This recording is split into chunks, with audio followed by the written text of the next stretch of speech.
Good. Welcome in on this Monday, July 20th, to another edition of our Monday Baseball Chats. We call it Press Box Live. You can call it Inside Press Box, what the sign says behind us. I'm Stan the Fan Charles of Press Box at PressBoxOnline.com.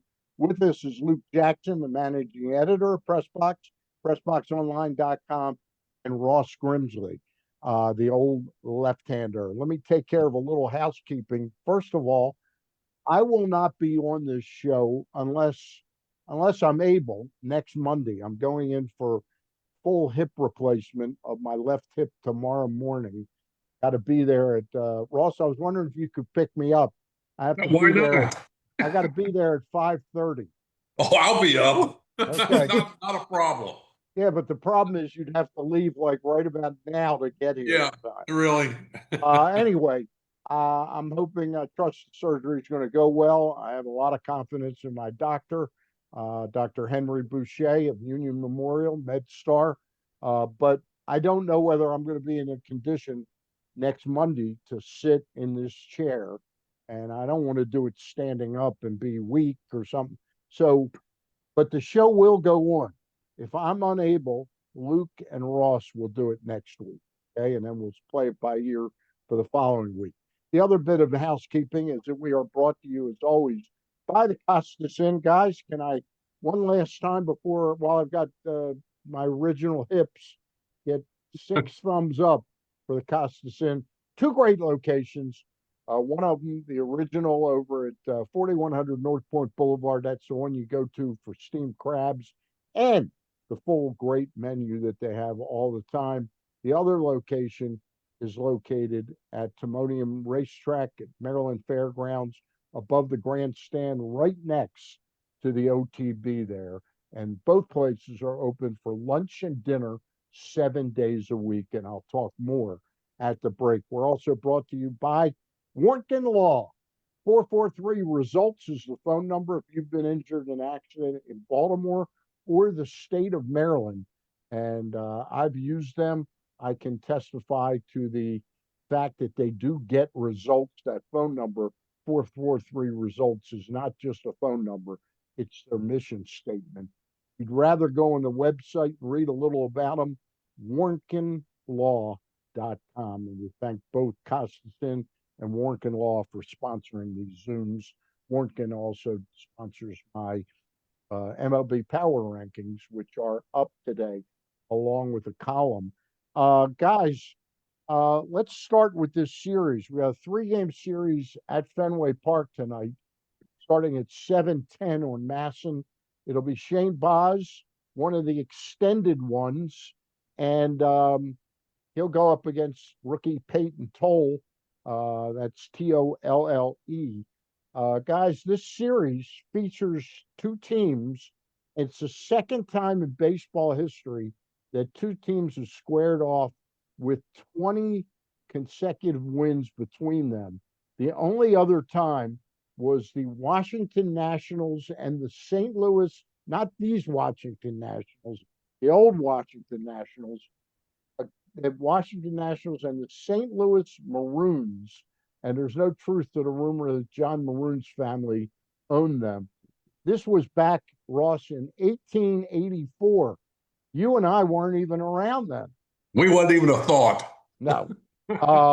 Just pretty interesting stuff that these two teams. And the funny thing is, I sent that text to Luke, and Luke said, "Who would have thought about this 2 weeks ago?" Both teams look like they were heading south.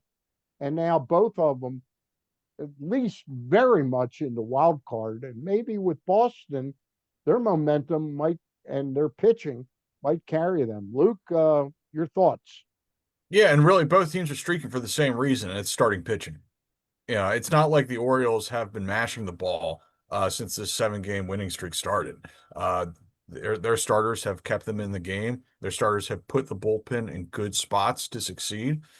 And they've won a couple of coin flip games in that 7-game winning streak, and voila, here we are with the Orioles right back in the mix. So, and obviously Boston, I mean, they've been playing even better than the Orioles because not only are they getting the starting pitching, but they're also scoring, I believe, like 5.5 runs a game during this 13-game winning streak, and they're starting to win some games at home, which was a struggle for them for much of the season. So, yeah, and the Red Sox also had some under the hood numbers earlier in the season that suggested they were better than their record was showing. Yeah. Certainly, always had the starting pitching to go on a run like this, and then they hit a softer portion of their schedule ahead of the break, and they kept pitching really well. The bats came alive, and here they are. Ross, does it surprise you that they've been able to accomplish this streak? They haven't had Garrett Crochet pitch in what, Luke, over 2 months, maybe longer. Maybe. Yeah, they've won 18 of the last 20. Yep. And like Luke said, the pitching, their starting pitching has been fantastic. 13-1 in July.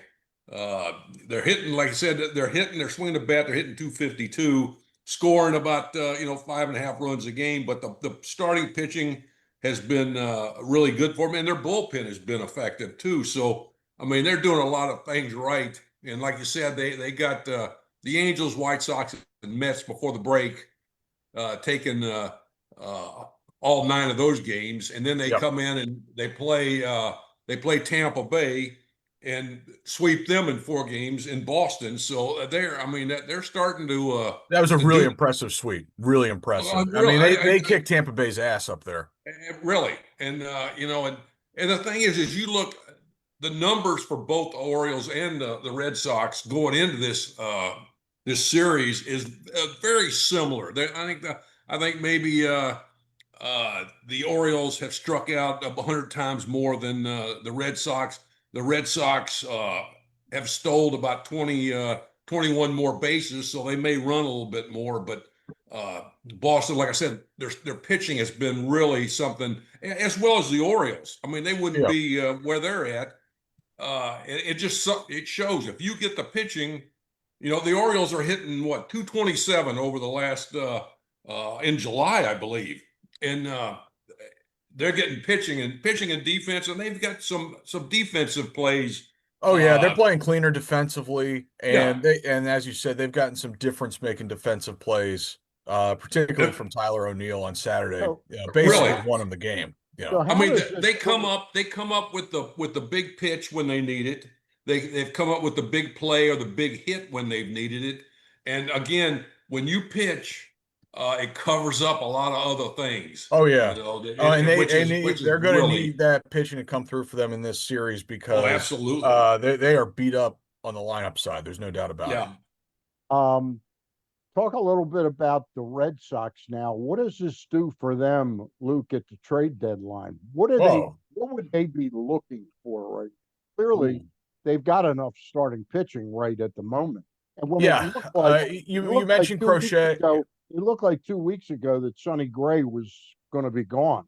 Yeah, he looked like he was going to be one of the top trade chips on the market. Yeah. And of course, looking back on it, Craig Breslow did a great job bringing in Sonny Gray, number 1, and bringing in Wilson Contreras. Both of those guys have been fantastic. 2 of the best offseason pickups in baseball.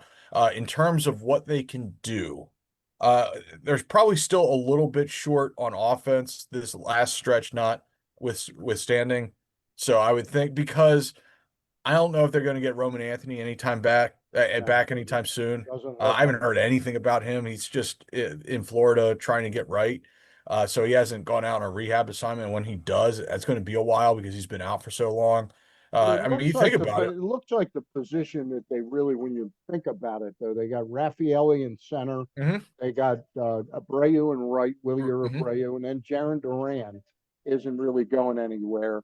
But that's the one thing that he hasn't gotten going yet but either. he's still a dynamic player. He's still a dynamic player. Potentially. But the position that they're getting nothing out of, second base. Okay. Yeah. So they could grab an infielder. Yeah. Yeah. That's what it looks like to me. I mean, they were playing Mayer there. He's been a flop so far.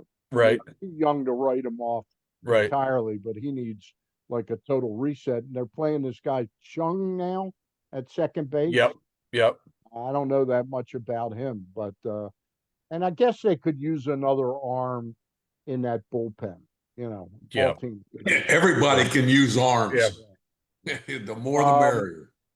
Guys, aside off track of this series for a moment, let's talk about the stunning news Saturday that the Orioles had completed an extension for Kyle Bradish.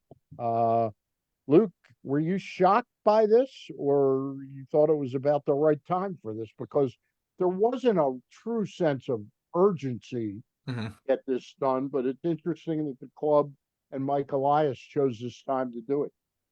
Yeah, I can't say that I was totally shocked. The fact that it was announced in the middle of a game was a little surprising, I guess. But he's got 2 years left before free agency, and Right. so it might be one of those situations where it was now or never, Yeah. where Kyle and his agent wanted to get something done around now, and if not, they were going to roll the dice and see if he could be like the top free agent arm to hit the market in a couple years.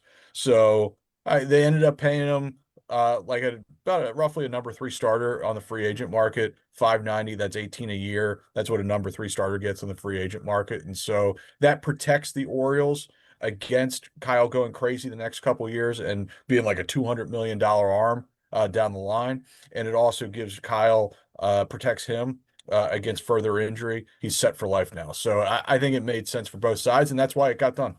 Yeah. And I would say that, Ross, one thing this shows that the Rubenstein ownership group has shown that they truly are willing to spend some money.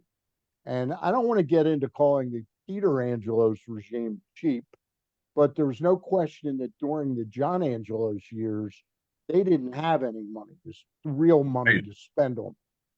So Bradish, if he really does go off in the next 2 years, there's every indication now that they might try and be aggressive and extend him for another 3 years and sort of lengthen this deal if he's really pitching well.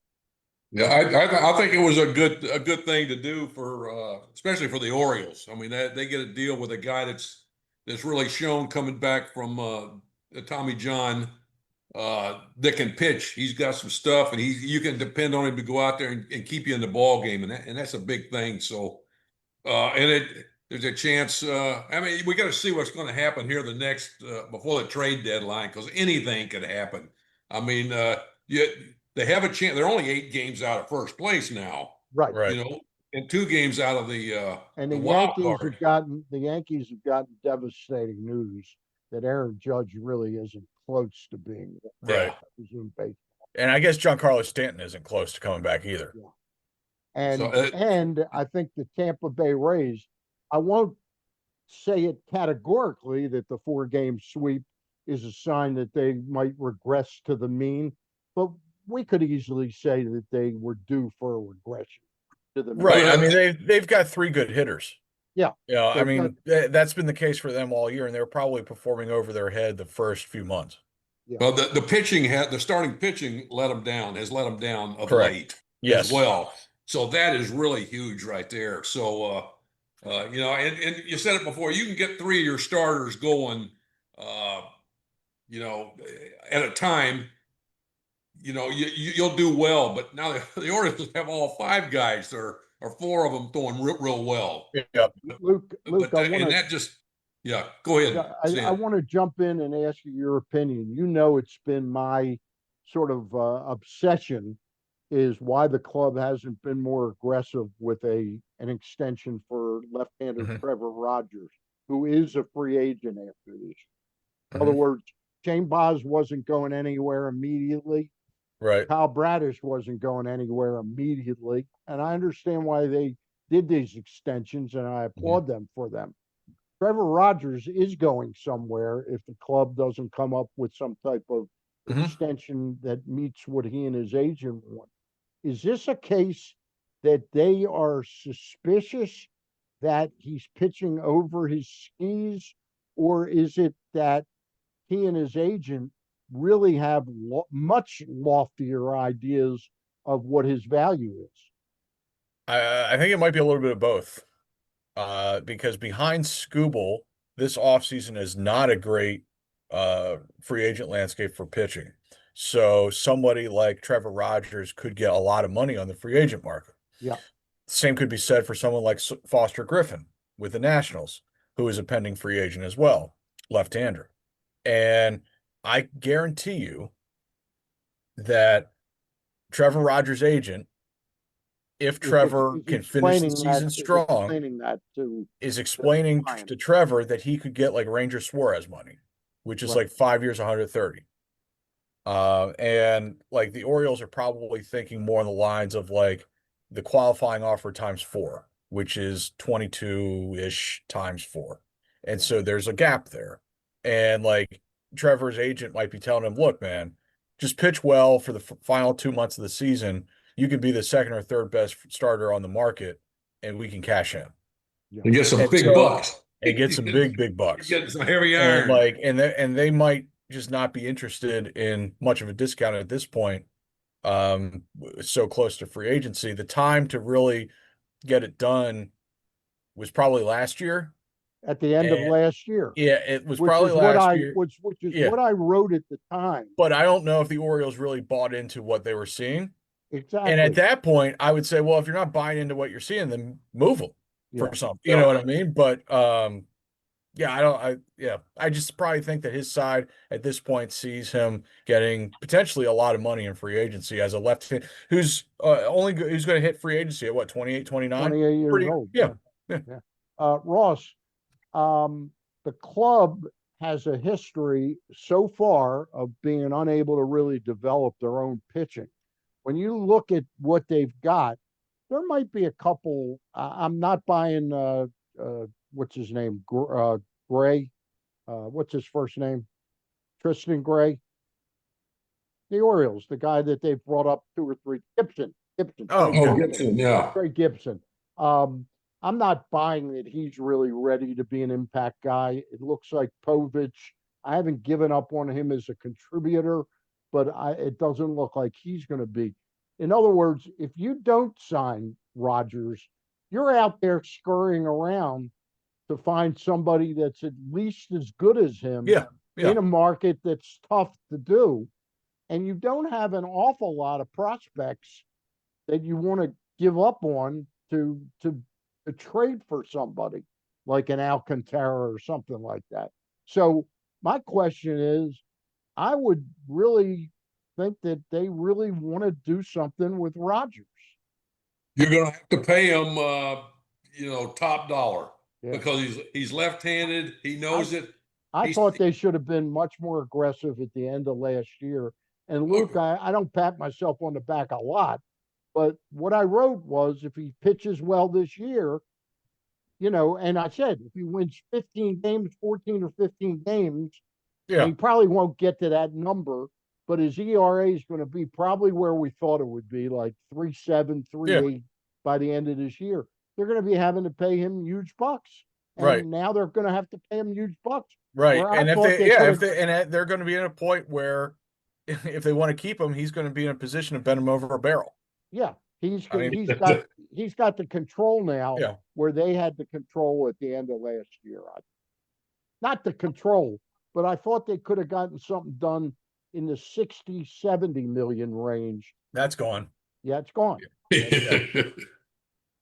And I got to be honest with you. If they can't judge their own talent, the time maybe to have struck would have been while he was pitching like horseshit. Where his confidence level was down, you could have sort of buoyed his confidence and gotten him done at like 60 or 70 million. Now you're looking at 125 to 135. Yeah, I don't even know if they were even looking at him. They were worried about so many other things and trying to get stuff that, and I mean, which you need some eyeballs. You need baseball people. It's more so than you need to rely on. I would have liked the Dick Tidrow to be there. Oh God! I mean, to say to Mike Elias, this is the time to do the deal where he's pitching like this, because we know what even if you had a Sabian that was just to watch and make comments about things. They were so successful the way they did things. I mean, they drafted pitchers and traded them to get hitters. and they did it in Houston and Elias. They did it completely. They would just get pitchers from other teams, Yeah. and are free agents. So yeah, I think the Rogers thing. I mean, if he continues to pitch well, he no matter what the Orioles offer him, him and his agent will think they can get more. Yeah. And that's just where it's at. Being left-handed too is a bonus. Let's take a time out right now and talk about the thumbs up people, the Costas Inn. 4100 North Point Boulevard. It's right at the height of, not that there's ever a time now that crabs aren't in season, but this is the time people get thirsty. It's warm. You want your beer and crabs, not water. They don't want Okay, to a sell bottle you of water right here. Get The thirsty. Costas Inn wants to sell you a little bit of beer with your crabs, right, Ross? I'm not a beer drinker, but I do have a beer or two with crabs. With crabs, they're the best with yes. crabs. Yeah. But the Costas Inn at 4100 North Point, they'll give you water. They'll give you all the water you want. But they're not paying for the advertising to sell you on free water. Okay. I'm sorry. I misunderstood. Continue. Luke, when you're hosting next week, don't stress the free water. All right. But seriously, steamed crabs, 410, 477, 1975. Make sure they've got the size you want, the price you want, and the availability is there. Give them a call, 4100 North Point Boulevard. They also do great curbside there. You can take crabs out. You can take any dishes out. They got a great menu. They're open for lunch and dinner 7 days a week. The same with the Timonium location, the new location inside Timonium Racecourse, up above the grandstand next to the OTB. They're open 7 days a week. The only difference is they don't serve steamed crabs there, but they are doing some big business there at the Costas Inn. Great family atmosphere, affordability, specials every night of the week on the weeknights. All right, that's the Costas Inn. Don't forget, we're also brought to you by Warnkin Law. If you've been injured in an accident in and around Baltimore or in the state of Maryland, 443 results is the number to have. Remember that number, 443 results. It's not just a phone number, it's a mission statement. That's what they're about, getting you the results you deserve. Pay for the damages that have been done to you, physically, emotionally, and your car. All right. Ross, I wanted to talk about one thing about Mike Elias. We've been, I think, candid about what we've thought of him, about his pitching decisions, how he's mapped out going for pitching over his 7 years here. I thought I was really pleasantly surprised, not only with the Boz extension, the Bradish extension, and I'm keeping my fingers crossed still for a Trevor extension. But I understand what's going on there. The stakes are getting raised every day. But were you pleasantly surprised that Mike Elias out of 20 rounds took 11 pitchers this time around? But I was very surprised. Yeah. And I think a couple of them were high school guys as well. Yeah. So, and looking at, your college pitchers there, college is going to start being like the minor leagues for a lot of for Major League Baseball. And they're going to have to, make sure that they're going to be as ready as the high school guys. But again, you got to have people in the minor leagues being able to, develop these pitchers. And that hadn't been a situation that they've been very successful doing. So hopefully some of these guys are polished, these college guys that can come up and help, but in the future. But yeah, I was very surprised that so many pitchers were drafted. Were you pleasantly surprised? Oh, absolutely. I mean, but the thing is, I mean, you get some. I asked Palmer one time, "Does anybody ever ask you about pitching?" He goes, "No." I asked. Why would you want to do that? I asked Bench if anybody asked him about catching. He says, "Grims, what do we know about pitching?" So I go, "Oh, okay." So I mean, if you don't have the people to develop, and that's even I was listening to somebody the other night on a show. He was an ex-Yankee, got Swisher, I think. He was talking about Sure, yeah. your major league teams don't have a lot of veteran players on it, older veteran players, because they're bringing up those are the guys that teach the young guys how to act, what to do, how to treat, all that, and they don't have that. And some of the more integral parts of the game, as far as pitching, playing, depending on who your veteran guy is, and that's very important. You don't have that now, so that just takes a little bit longer for these guys. And plus, the coaches, a lot of them, some of them have never played. So I mean, you're trying to learn at the lower levels. I'm So are you absolutely. saying there's a chance Luke and I could be major league coaches one day? Hey, I've looked at some of the guys, the coaches. Luke, there's a chance. I looked at some. They played, Division III college ball, and they're at your lower levels. You need your better coaches and more experienced guys at the lower levels to develop work ethic and fundamentals and just a basic foundation. And a lot of teams don't have that now. So you're getting a lot of what you're seeing, guys just throwing out as hard as they can and taking a shot, hopefully that they swing and miss it or whatever. But yeah, again, I was surprised, but I hope it works out. I mean, because they've never done it before. Luke, moving along, I want to get to Craig Albernaz in a moment. And again, we remind you that the Orioles are playing the Red Sox tonight at 7:10. All three games this week are on Masson at 7:10. The lineup tonight for the Orioles: Ward, Alonso batting second, Henderson batting third, O'Neill batting fourth against the left-hander, Toby Mayo batting fifth and DHing, Tavares batting sixth in center, Jeremiah Jackson batting seventh at second, and Christian Encarnacion Strand, the third base batting eighth, and Sam Huff is the catcher. Again, Adley Rutschman to the DL or the IL, and Chadwick Trump is on the team as well. Who did they send down for him? Oh, they put Adley on the IL. Yeah. Okay. Yeah. Adley's on the I think IL. they've got a couple other guys on the taxi squad right now. For potential moves later in the series, I guess. Red Sox and here's the guy they've been playing at second base. It's Sigler. What's his first? Sigler is playing second base, leading off. Sedane Rafaela is batting second and center. Wilyer Abreu in right. Batting cleanup is Wilson Contreras. Batting fifth is Yoshida, DH. Durbin is batting sixth at third base. Duran is seventh in left field. Connor Wong is catching, batting eighth. And Tommy Chang is playing shortstop tonight. But I wanted to move on to something else. Has Kobe Mayo, Luke, proved his value now?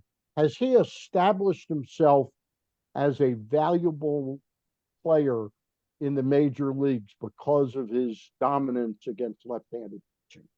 Well, I guess it's in the eyes of the beholder how many plate appearances you need against left-handed pitching to have proven yourself as a lefty masher. Yeah. But certainly in this lineup, he's a very valuable piece because I don't know what other lefty mashers they have. I mean, he's really the only guy who has hit left-handed pitching with any consistency this year.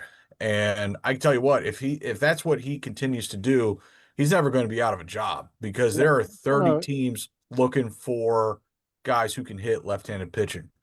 Because I know Orioles fans, we always think that we're the only fans who have have a team, we root for a team who can't hit left-hand pitching. I think there are about 30 fan bases that feel the same way. Yeah. So yeah.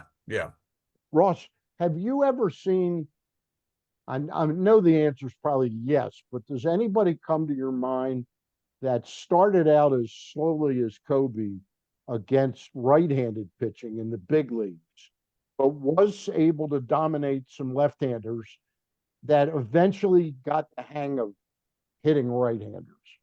I mean, I can tell you, clearly must have done that at the high school level and in the minor leagues.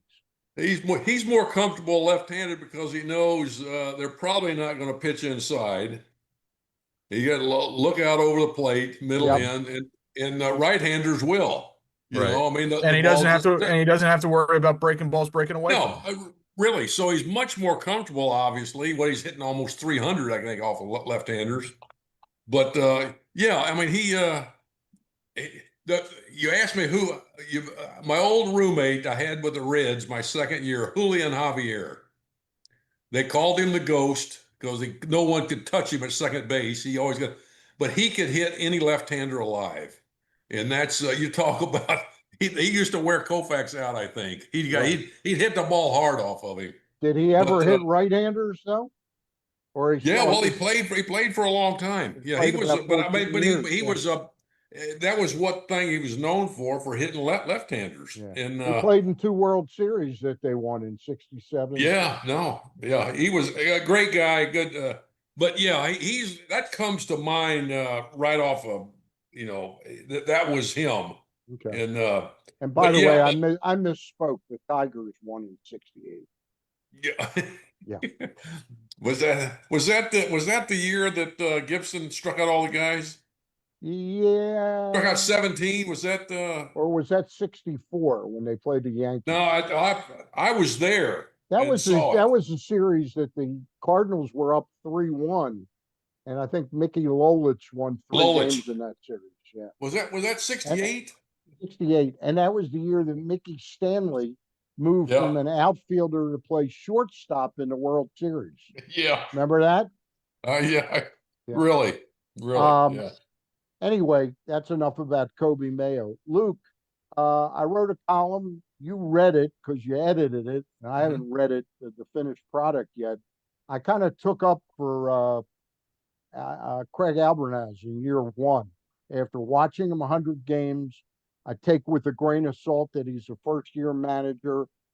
He's made some mistakes, but I think at the end of the day, what he's been able to do on a team building effort in terms of attitude, playing hard, and trying to get better every day. I think there's some real tangible reasons to actually like Craig Albernaz, and that maybe what he's been able to do in team building is winning the day later in the year.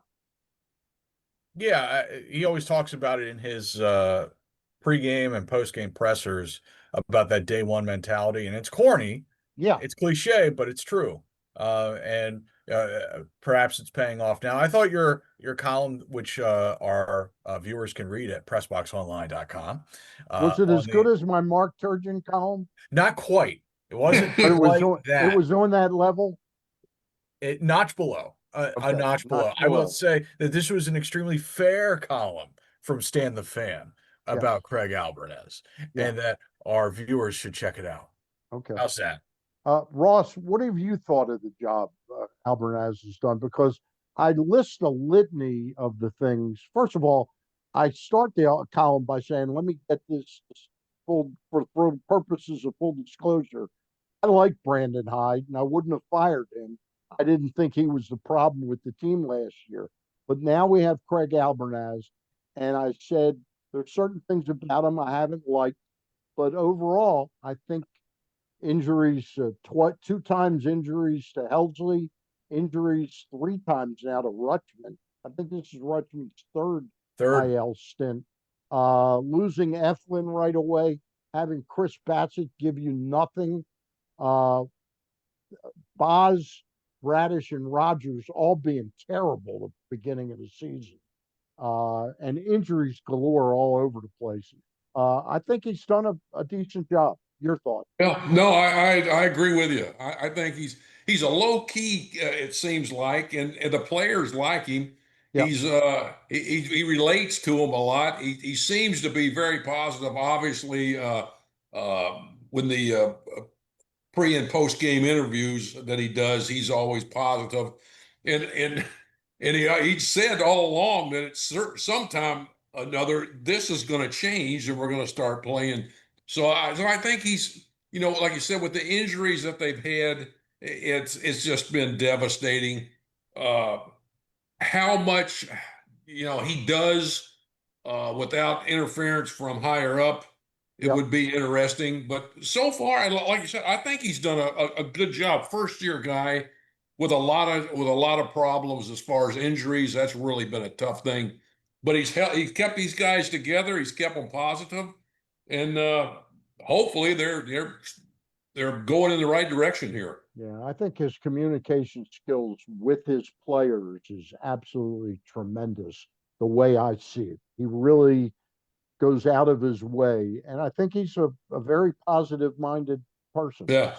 which I think at the end of the day, through all the nonsense with Earl, I think Earl, when Earl believed in you, he believed in you. You had to play your way off the team. Yeah, yeah. You had to play your way off, Yeah. and it was because he didn't want to go. I made a mistake by choosing you. Right. He didn't want to do that. Right. He wasn't going to take that. But sometimes when he believed in you, like the way he believed in Richie Dower, the late Richie Dower, and watched him go 1 for 45 at the beginning of the season. Oh yeah, yeah. And stuck with him.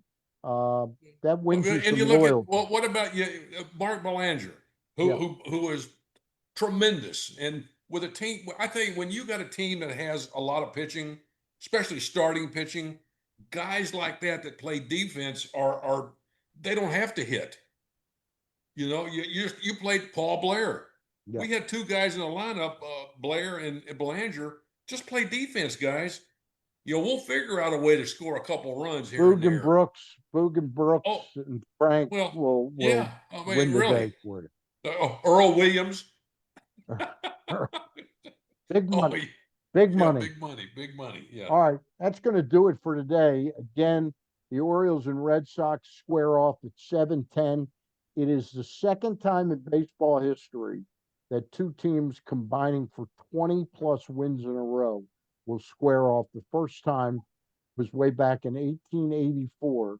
Boss and I weren't there. The St. Louis Maroons against the Washington Nationals. They had 23 wins between them. We know one thing: after tonight, that streak will not exist beyond 20. Yeah. All right. That's going to do it. Again, reminder that next week Luke Jackson will be in my chair, not literally this chair, but he'll be in the hosting chair with Ross Grimsley, maybe a special guest. I'm having hip surgery tomorrow, and Lord willing, I'll be up and about in a few days. Good luck with that, Stan. Good luck, buddy. Thank you, guys. Appreciate it, and I'll talk later to you. Bye.